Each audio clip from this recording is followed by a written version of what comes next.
Our Bloody Bierman, episode 7.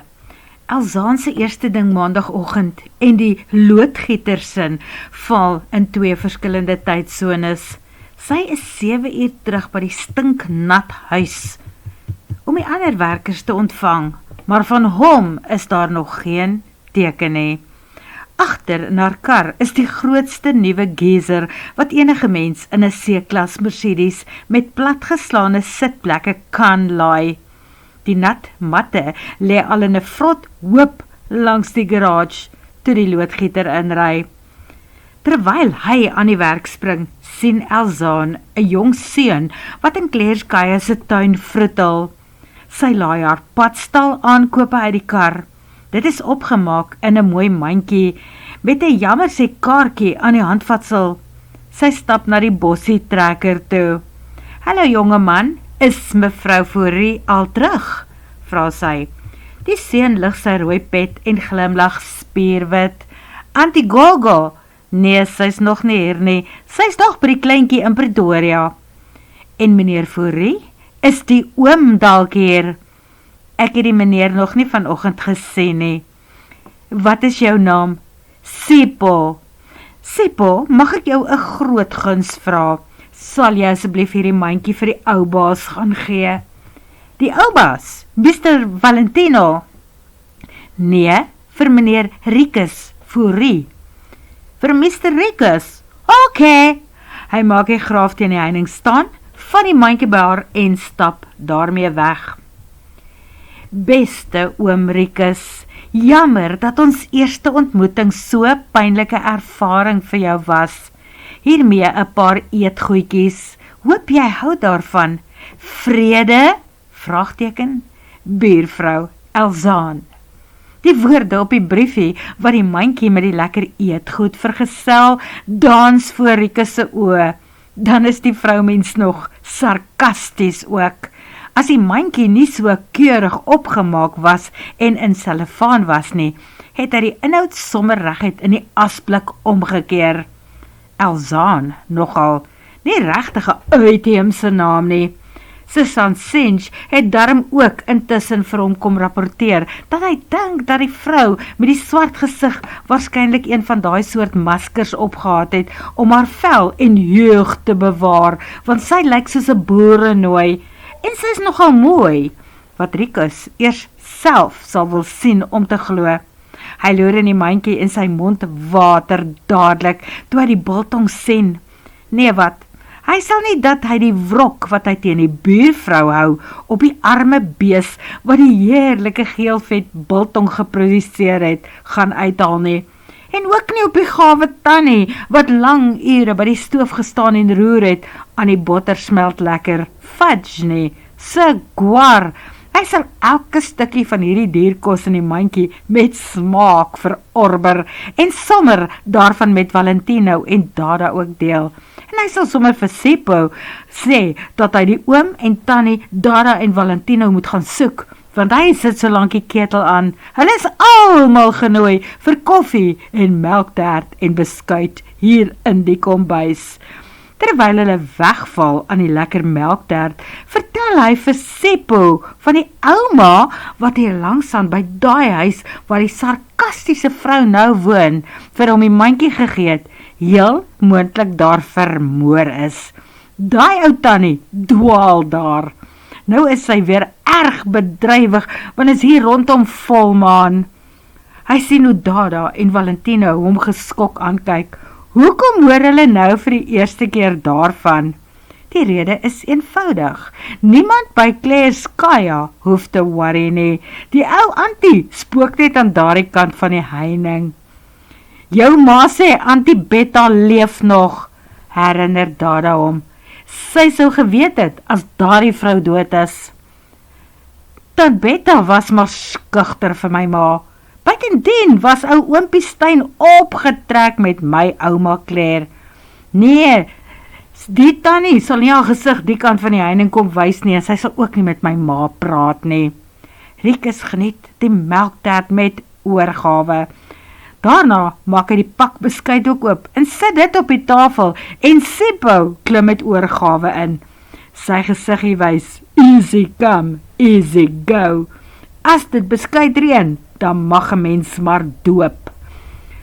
Elsaan kan Woensdag deur die oggend nie ophou dink aan die heerlike lekkernye in die mandjie wat sy eergister vir oom Rikus oorgestuur het nie.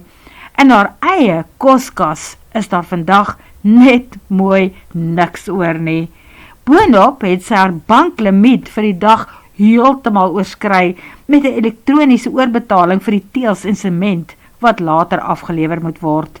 Sy krap in haar handsak en haal die kantant wat sy dog oor het daaruit. Daar is 1 blou noot, 'n pinke, 2 groenes en 'n paar stukkies nikkel en 'n handvol brons. Terwyl sy wag vir die vragmotor om die boumateriaal te kom aflaai, skryf Elzaan 'n lysie. Kruideniersware vir die res van die week. Brood, botter. Nee, trek dood. Botter is hopeloos te duur. Margarien, net 'n klein blokkie. 2 tomaties, 1 ui, 6 eiers, 'n klein blikkie koffie, melk, suiker en 'n polony rolletjie. En as iets 20 sent meer kos as wat sy nou in haar sak het, sal sy dit van die lys moet verwyder. Gelukkig hoef sy nie vandag vir die werkers koffie te maak nie. Om een of ander rede het hulle nie opgedaag nie. Sy hoop nie dat dit iets met die loodgieter se stories te doen het nie. Sy kon sien hoe hy vir Sam wys dat daar 'n baie snaakse kinkel in haar kaggel se skoorsteen is. Iets wat glo buite aangelap is en niks van die res van die struktuur te doen gehad het nie. As hy nou byvoorbeeld van 'n ongewenste liggaamshou ontsla raak, verstaan jy Sam? Om een of ander rede was dit nie nodig om te veel woorde te gebruik nie. Sam se gesig het gespreek van stille begrip, 'n soort ontsag en dalk 'n tikkie vrees. Elzaan het later self gaan kyk wat die man vir hom gewys het en dadelik gesien dat die stene wat daar gebruik is, ietwat van die ander verskil. Hoekom sou iemand 'n boepens langs die ou skoorsteen wou bou? Sy het binne gaan hurk en met 'n flits in die donker gat opgelig en sy kon nie tot bo sien nie. Werk die ou kaggel ooit nog? Sy het gister vir Sam gevra om op te klim en vir haar te gaan kyk of dit oop is aan die bokant. Sy het nie 'n leer van haar eie nie en Sam klim soos 'n kat teen die mure op en loop oor die dak. Is net die plaat wat die plek toemaak hierbo, het Sam beduie. Wel wag voordat jy afklim, hoekom is die skoorsteen met so boggel gebou? Baie bouers, hulle gebruik nie die dampie nie, hulle gaan so. Sam maak sulke kronkelbewegings met sy arms. Dit is amateur se werk, die. Maar jy bou seker daarom reguit, Sam? Jebo, ek het daardie levelmaker, jy sal sien. Hy klim van bo af, dan beduie hy na die sit- en eetkamerse muur waar hulle nou die houtdeur en venster uitgehaal het. Daar kom ons 'n 3 meter wye skuifdeur in. Die ding wag reeds daar teen die muur. Wel Sam, ek gaan ekstra stene laat aflewer, dan moet julle vir ons daai lelike brousel afbreek, sodat jy dit vir ons reguit kan laat opbou. Sam het met 'n beter voorstel vorendag gekom. Nog 'n muur aan die buitekant van daai brousel, dan gaan die skoorsteen so mooi reguit op, en hulle vul dit dan net op met sand en klippies. Nee Sam, die muur moet af. Ek soek nie hierdie soort brouwerk aan my huis nie, was haar ferm antwoord. Kyk, sy is klein en fyn gebou, maar sy sal nie dat enig iemand oor haar loop nie, veral nie iemand wat vir haar werk en vir wie sy moet betaal nie.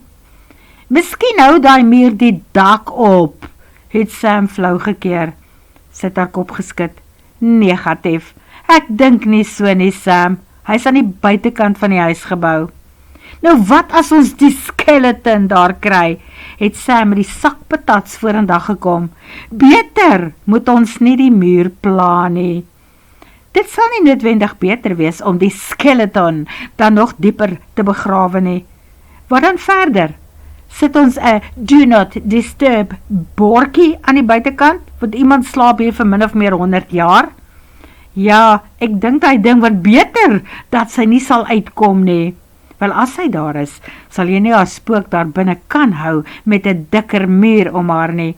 En as iemand se liggaam in daardie muur ingebou is, wil ek verkieslik daarvan weet en die skuldige wat daarvoor verantwoordelik was, aan die kaak stel.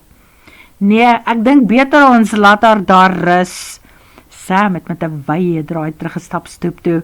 Daar het hy en die manne sag onder mekaar begin praat. Miskien is daar 'n ander rede vir die manne se wegbly. Anders het Sam verstaan dat sy vandag nog die muur wil afbreek en besluit het, hier kom hy nie weer aan nie. Maar dit kan eers wag. Hulle moet verkieslik net eers haar skuifdeur en venster daar aan die noorde kant inbou en afhandel. Sy hoop daar is 'n ander rede vir hulle wegbleiery. Elzaan stap met haar handsak en inkopieslys tussen die hoope bourommer deur, na waar haar duur kar onder 'n laag stof wag. Sy oorweeg dit al van dat sy gesukkel het om die Geyser Sondag in te laai, om die kar maar weer te verkoop. Behalwe dat 'n kunststuk soos dit in 'n garage met glasdeure hoort, gaan sy paemente en versekering haar begroting finaal knou. En hy is nie 'n boubakkie nie. Sy maak die kar se deur oop, maar voor sy inklim, tik sy op die arme kar se dak. Ai, my liefste Mercedes C-klas, dit is met trane in my oë dat ek jou vandag moet inlig. Karre soos jy is swak beleggings vir eienaars wat nie meer salarisse trek nie. Jy het self Sondag gesien dat jy nie geskik is om as 'n boubakkie te gebruik nie. Dit gaan regtig nie oor jou of jou sexy lyne nie, ook nie oor jou persoonlikheid of jou attitude nie. Jy is perfek. Die fout lê by my en my nuwe situasie. 'n bakkie sal net beter werk. Ek gaan jou dus inruil. Geen slegte bedoelings of gevoelens nie. Ek doen dit in jou belang, beslis nie in myne nie. Roerend, as jy klaar met die kar gepraat het, gaan vra sommer vir die trok daarvoor om van Claire's Kaja se oprit af pad te gee. Raas 'n kwaai stem skielik langs haar en sy duins instinktief een kant toe. Daar is 'n bus met gaste op pad en hulle moet daar kan inry, hou die ou vol. Elzaan kyk om en toe op in die gesig van 'n aantreklike man met 'n diep frons tussen sy donker wenkbroue en grasgroen oë. Daarna draai sy om te sien waarheen die man bedui het en spring onmiddellik op haar perdjie. Dis my trok. Hulle laai waarskynlik net gou die teëls en sement op die sypaadjie af. Op die stadsraad se sypaadjie, let wel. Ja, maar die trok staan met sy onmenslike groot voorwiele en gewigtige kajuit op die oprit langsaan. Claire's Kaja se oprit. As daar 'n steen in die plaveisel gebreek is, of 'n duik nou in die pad lê, hou ek jou persoonlik aanspreeklik vir die skade. Die man draai om en stap hek toe, waarskynlik om met die bestuurder van die trok ook te gaan skoorsoek. Elzaan klap haar kar deur toe en sit hom agterna. Sy kan nie bekostig om 'n vyand van die vervoerkontrakteur ook te maak nie. Gelukkig speel die manne nie, terwyl hulle aflaai nie. Onder normale omstandighede sou Elzaan vir hulle ekstra geldjie gegee het om die teëls van daar af tot in die sitkamer ook te dra. Maar vandag hou 'n blerrie oertal die spul met valkoë dop. Sy sal maar wag tot haar bouers weer opdaag en dan vir hulle vra om die teëls in te dra. Wel, hoe lank gaan jy die boumateriaal op die stadsraad se sypaadjie laat lê? Vra meneer Kwaai, toe die trok uiteindelik wegtrek, asof hy haar gedagtes kan lees. My bouers, begin sy. Hoe kan sy vir hom sê dat daar 'n situasie is? Die spul het haar vandag in die steek gelaat. Ja, typies eienaar, bouer, ongeorganiseerd, blameer altyd ander mense. Kan ek vir jou 'n stukkie raad gee? Hy beduie in die rigting van die vrotmatte. Elzaan wip haar so, dat haar ponyster daar hoog op haar kop, skoon bo oor haar oë wapper, voor hy dit terugkeer na die agterkant van haar kop. Nee, dankie, ek het nie jou raad nodig nie, maar ek neem aan dat jy dit seker in elk geval vir my gaan gee. Vet op vuur, hy raak skoon heftig. Ja, ek gaan dit vir jou gee. Bestel een van daardie bingoeders en gooi die bouafval direk daarin, asseblief. Daar is waarskynlik spykers in die matte en stukkies hout wat jy nou uitgegooi het. Spykers laat bande afblaas. Ek wil party van daardie hout weer gebruik. Hoe? Dit lyk vir my net goed genoeg vir kaggelhout. Maar om terug te keer na superkar, die een teenoor wie jy pas die liefdesverklaring uitgespreek het. Daai ding staan op tyres. Tyres is van rubber en dit is gevul met lug. As 'n spyker daarin steek, dan sê dit poef. Hy maak 'n gebaar met die hande. Ek weet van poef, ja. So dankie dat jy sê. En as dit alles, of wil jy nog oor iets anders ook gal afgaan? Aaklige Attie, wil sy byvoeg. Dit is al vir nou. Hy kom nader en druk sy vinger feitelik onder haar neus in. Hou net ons sypaadjies skoon, en jy sal nooit weer my stem hoor nie. Jy sal my ook nie weer sien nie, want vir jou wil ek nie sien nie. Daarmee draai nare meneer sexy jeans, duidelik buitelig man, met sy donker hare en sexy stoppelbaard om, en stap terug na die huis langs aan sy voordeur toe. Elzaan bly bewend van ontstokenheid daarachter. Plaas dat sy vinger gehap het, dat die bloed spat. Maar hy sal seker dadelik nog 'n saak van aanranding teen haar aanhangig maak. Aanranding met die doel om ernstig te beseer.